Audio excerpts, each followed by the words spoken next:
ایک بار رحمت دو عالم صلی اللہ علیہ وآلہ وسلم اپنی مسجد نبوی مبارک میں بیٹھے ہوئے تھے اور صحابہ کا مجمع لگا ہوا. اچانک اللہ کے رسول نے سر اٹھایا اور اپنے صحابہ سے کہا کہ تم ایک جنتی شخص کو دیکھنا چاہتے ہو؟ تو صحابہ مجھے سب شوق بن کے بولے کہ اللہ کے رسول کون ہے ہم میں سے جو کسی جنتی خوش نصیب کو دیکھنا نہیں چاہے. آپ نے فرمایا ابھی دکھاتا ہوں. تھوڑی دیر کے بعد ایک صاحب مسجد نبوی کے اندر داخل ہوئے. کوئی جانے پہچانے بڑے صحابہ میں سے نہیں تھے. ایک عام ایمان والے مسجد نبوی میں آئے, 2 رکعت نماز پڑھی اور چپ چاپ باہر چلے گئے. اللہ کے رسول کے پاس آ کر مجلس میں بیٹھے بھی نہیں, آئے اور نماز پڑھی اور جانے لگے. حضور نے فرمایا یہ شخص ہے وہ جس کو میں نے کہا تھا دیکھ لو یہ جنتی ہے. اگلے دن صبح کو فجر کی نماز کے تھوڑی دیر کے بعد پھر یہی واقعہ پیش. آپ نے فرمایا ابھی ذرا دیر میں ایک بندہ مسجد میں داخل ہوگا, اگر تم جنتی شخص کو دیکھنا چاہتے ہو تو اس کو غور سے دیکھنا. کل جو شخص آیا تھا وہی دوسرے دن بھی آیا. پھر اس نے 2 رکعت نماز پڑھی اور چلا گیا. نہ دیر تک ذکر کیا, نہ دیر تک تسبیح پڑھی, نماز پڑھی اور چلا گیا.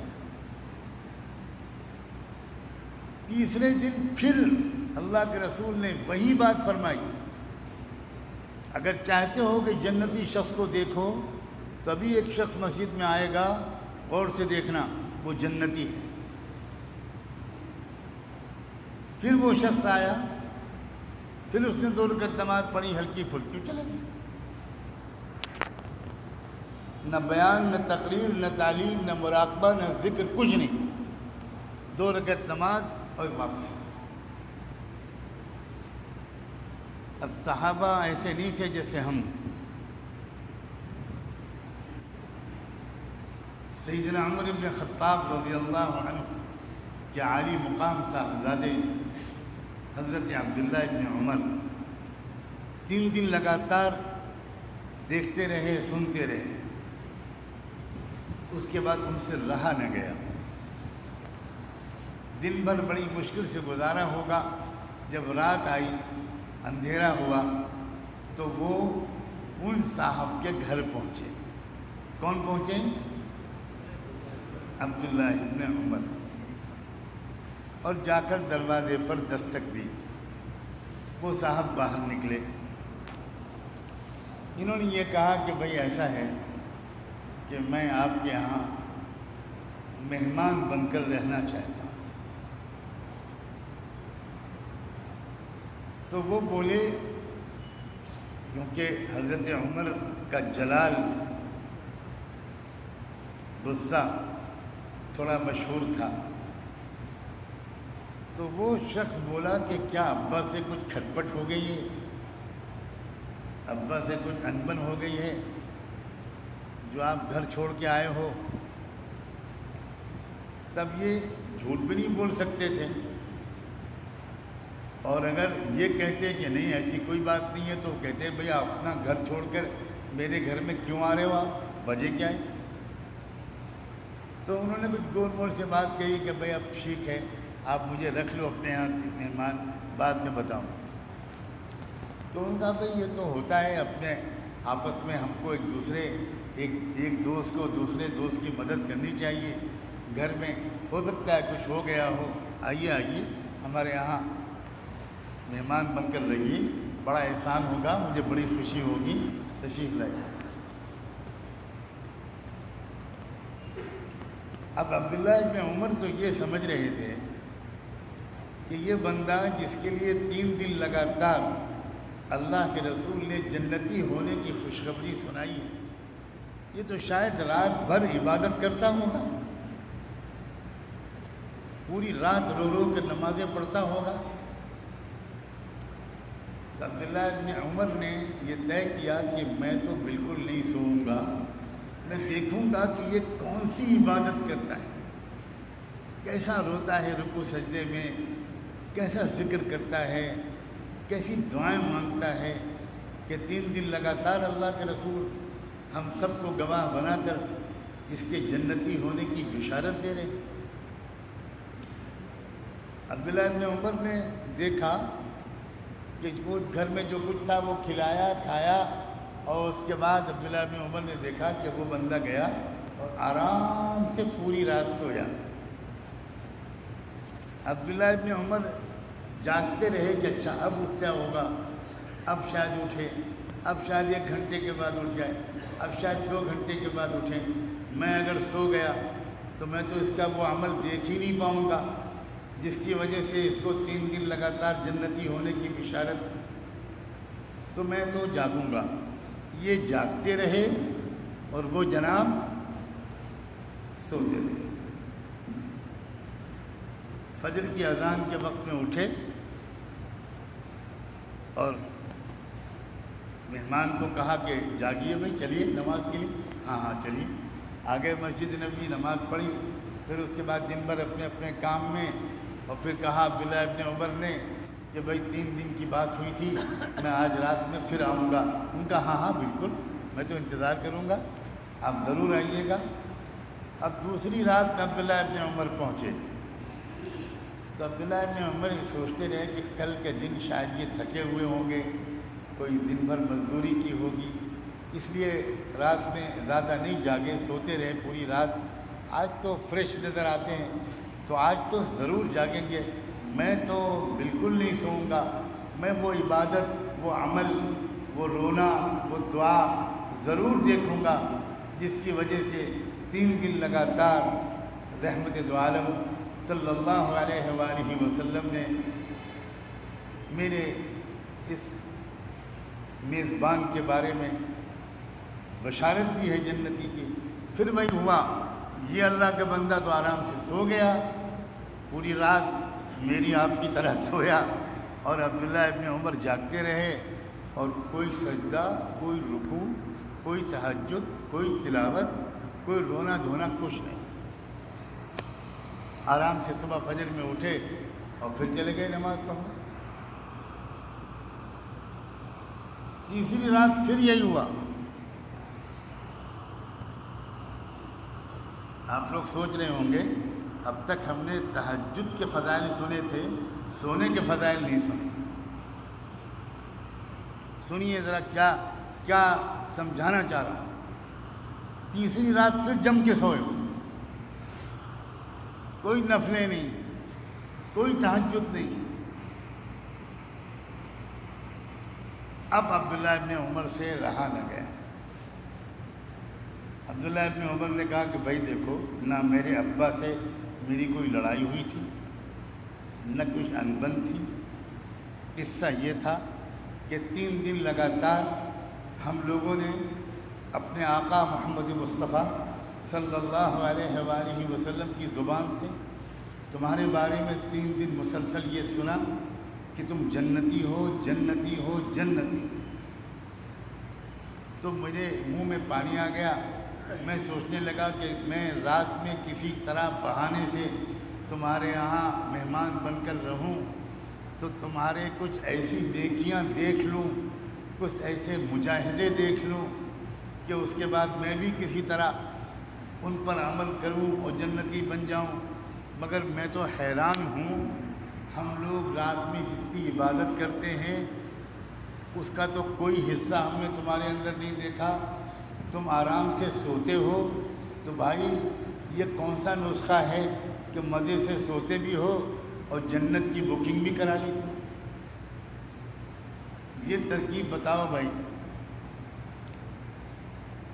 تو وہ صاحب بہت سیدھے بھولے بھالے دل کا انسان تھا، کہنے لگا بھائی میری تو سمجھ میں نہیں آتا، آپ دیکھ رہے ہو میں تو عام آدمی ہوں، میرے پاس تو کوئی لمبی چوڑی نفلیں نہیں ہیں، عبادات کا ڈھیر نہیں ہے، میں تو مزدوری کرتا ہوں، تھک جاتا ہوں، رات میں سو جاتا ہوں، سیدھا سادہ مسلمان ہوں۔ انہوں نے کہا بھائی دیکھو، اللہ کے رسول نے 3 دن لگاتار ہم سب کو گواہ بنا کر کہا ہے جنتی جنتی جنتی، تو بھائی چھپاؤ مت، اللہ کے واسطے میں تمہارے ہاتھ جوڑتا ہوں، مجھے وہ اپنی نیکی بتا دو جس کی وجہ سے تم کو یہ انعام 3 دن لگاتار ملتے ہوئے ہم نے خود اپنے اللہ کے محبوب کے مبارک زبان سے سنا ہے۔ پھر انہوں نے کہا کہ دیکھو بھائی میری سمجھ میں نہیں آ رہا، یہ تو اللہ کے رسول سے پوچھو نا، میں کیا بتاؤں؟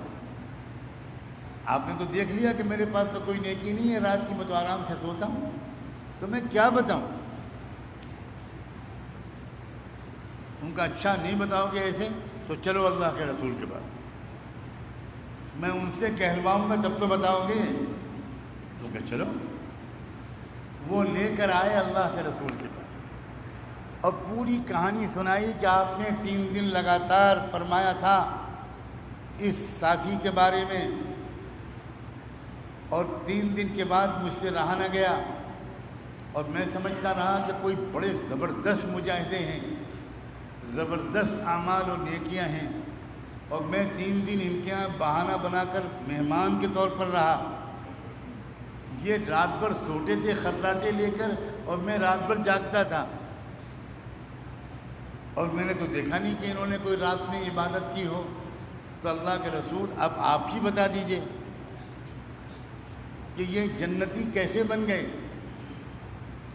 تو اللہ کے رسول نے ان کی طرف مسکراتے ہوئے دیکھا کہ بھائی بتا دو، چھپاؤ مت۔ اب جب حضور کا حکم ہوا تو اب سنو، یہی سنانا چاہتا ہوں۔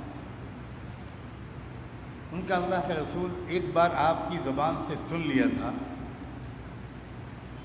کہ کسی سے کبھی بھی غصہ ناراضگی دل میں مت رکھنا، اپنے دل کو بالکل صاف رکھنا، کسی سے کینہ نہیں، کسی سے دشمنی نہیں، کسی کو ستانے کا ارادہ نہیں۔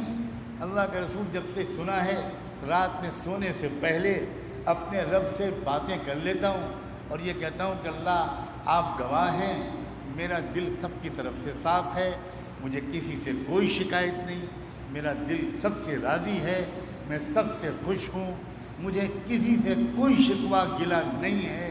اللہ گواہ رہیے گا، اگر کبھی مجھ سے جانے انجانے میں اللہ کسی کو تکلیف پہنچ گئی ہو تو اللہ اس تکلیف کے بدلے اس کو اپنی ولایت کا قرب عطا کر دیجئے اور مجھے معاف کر دیجئے، میرا دل بالکل صاف ہے۔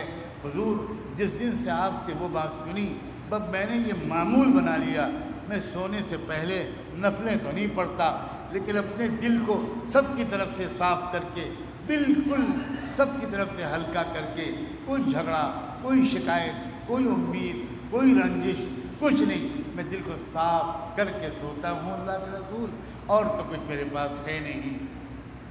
سرکار نے فرمایا میرے پیارے تم اس کو معمولی عمل سمجھتے ہو؟ یہ ہے دل کی جو بات میں نے چھیڑی نا کہ دل اچھا ہونا کسے کہتے ہیں، اور آج کی حالت یہ ہے کیا حافظ کیا حاجی، کیا عالم کیا غیر عالم، کیا تاجر کیا غیر تاجر، کیا بوڑھا کیا جوان، کیا مرد کیا عورت، کیا پڑھا لکھا کیا بے پڑھا لکھا، کیا شہری کیا دیہاتی، کیا دیندار یا کیا دنیا دار، ہر ایک کے دل میں 10-20 لوگوں سے دشمنی بری ہوئی۔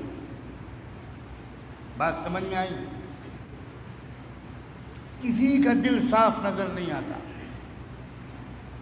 10 سال ہو جاتے ہیں، 20 سال، کوئی ایسا بندہ نہیں نظر آتا جس کا دل سب کی طرف سے صاف۔ کوئی بڑے بھائی سے ناراض، کوئی بزنس پارٹنر سے ناراض، کوئی پڑوسی سے ناراض، کوئی شوہر بیوی سے ناراض، کوئی بیوی شوہر سے ناراض، کوئی ساس بہو سے ناراض، کوئی نند اور بھاوج میں جھگڑے، کچھ پڑوسیوں کے جھگڑے، کچھ امام اور مقتدی کے جھگڑے، کچھ متولی اور مسجد کے امام کے جھگڑے، اللہ کی پناہ، دل صاف نہیں ہے، اعمال کا ڈھیر بھی اگر کسی کے پاس موجود ہے تو وہ غلط فہمی میں نہ رہے۔ پہلا کام ہے دل کو صاف کرنا۔ من عمل صالحا من ذکر و انثی وهو مؤمن فلنحيينه حیاتا طیبہ۔ جس کے کردار اچھا ہے اور دل بھی اچھا ہے، اس کو اللہ کہتے ہیں کہ دنیا میں بہت بہترین زندگی دیں گے، پرسکون، خوش، مطمئن اور بہترین انعامات بھی دیں گے۔ جس کا دل صاف ہوتا ہے نا، وہی ہر وقت خوش رہتا ہے۔ آج کل سچ مچ خوش آدمی نظر آتا ہے؟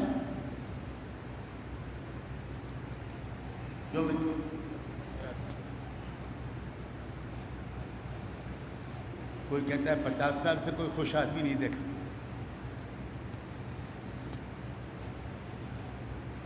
کپڑے بہت اچھے، کھانا بہت اچھا، فرنیچر بہت اچھا، بنگلہ بہت اچھا، کار بہت اچھی، بینک بیلنس بہت اچھا، زیورات بہت اچھے، میک اپ باکس بہت اچھا، نوکر چاکر بہت اچھے، مگر ضروری ہے کہ یہ سب کے ساتھ آدمی کو دل کی خوشی بھی نصیب۔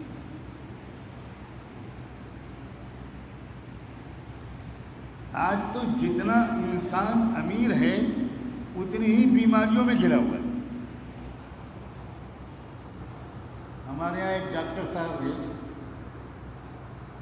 جب کوئی مریض پہلی بار ایسا آتا ہے جس کا بلڈ پریشر چیک کرتے ہیں اور دیکھتے ہیں کہ ہائی بلڈ پریشر ہے، بی پی بڑھا ہوا ہے، اور پھر شوگر چیک کرتے ہیں تو دیکھتے ہیں کہ شوگر بھی بڑھی ہوئی ہے، تو ڈاکٹر صاحب مریض سے کہتے ہیں مبارک ہو، آپ بڑے آدمی ہو گئے، آپ بڑے آدمی۔ جتنا غریب کسان مزدور ہے وہ ماشاءاللہ چائے کے پیالے میں 7 چمچ شکر ڈالتا ہے، جم کے گھی مکھن کھاتا ہے، اور دھوپ میں رکشے میں سو جاتا ہے، نہ اسے نیند کی دوا کی ضرورت، نہ اسے کولر اور ایئر کنڈیشن کی ضرورت، مست ہے۔ اور جتنی زیادہ آمدنی بڑھتی چلی جاتی ہے اتنا ہی ٹینشن بڑھتا چلا جاتا ہے، اتنا ہی فرسٹریشن بڑھتا چلا جاتا ہے، اتنے ہی دل کے اندر کی کیفیت بگڑتی چلی جاتی ہے۔